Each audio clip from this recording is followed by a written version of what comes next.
Have an opportunity to do something right now about the situation at the border, which you've been calling for new legislation on the border since you first took office. But let me ask you about Donald Trump. He said any Republican who votes for this deal should be ashamed of themselves. Is Donald Trump calling the shots here, Mr. Speaker?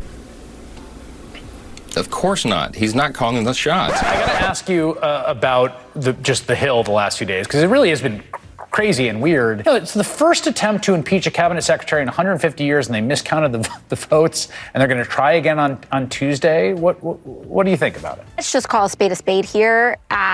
Republicans are dealing with not their first choice speaker, not their second choice speaker, not their third choice speaker. Fair. They're dealing with the speaker that they could get. Well, we can basically look at this as a game, unfortunately, and their strategy.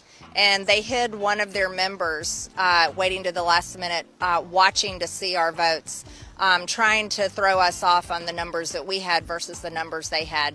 So, yeah, that was a strategy at play tonight. The sad part about this is it's not just that Republicans can't count votes. It's that they don't get anything done. Do you believe if Joe Biden's approval rating was at 53%, we would even be talking about the border?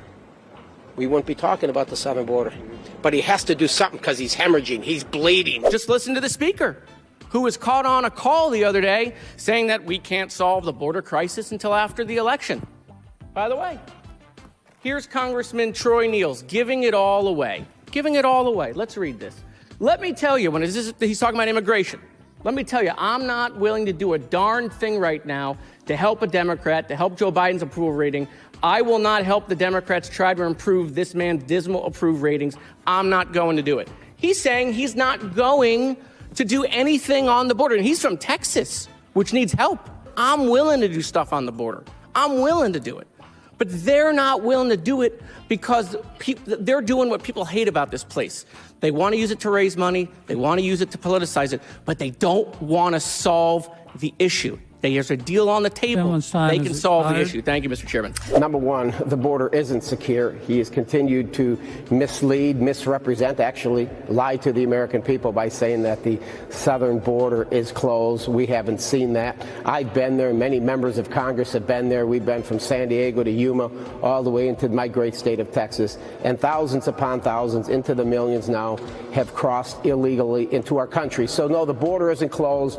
Now Joe Biden announces he's seeking re-election. So now let's confuse the American people and make it look like we actually care about our southern border, and let's start open processing centers here in Colombia, Guatemala. I mean, this is all just nothing but noise, quite honestly. This is what happens when a party does not have a platform and come into power based off of white supremacy or any ideology that is not about governing. It's about destroying. It's been a frustrating couple of days. You have the majority.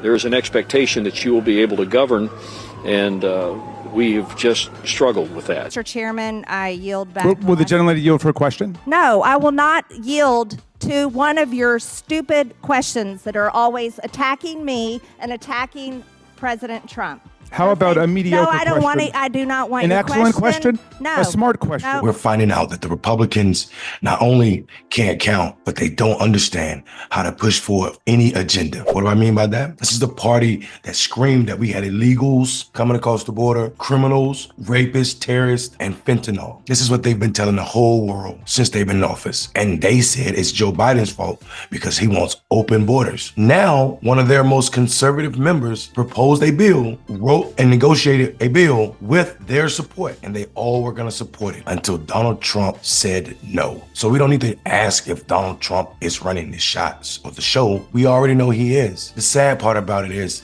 Donald Trump was unelected, which means he shouldn't be running anything except for the business of Mar-a-Lago. Yet and still, these Republicans told you that there are dangerous criminals, drug dealers, and fentanyl coming across the border. And now they're not willing to do the deal that they negotiated, that they were going to support, only because Donald Trump said so. This lets you know that they have a bigger problem than counting votes. They don't care about anybody, not in a border town, not in a coastal town, not in the Midwest. They care about power, and not for the sake of doing justice. They care about power for the sake of power. And that is damn near tyranny. I'm Mondale Robinson. Don't be tyrannical. Peace.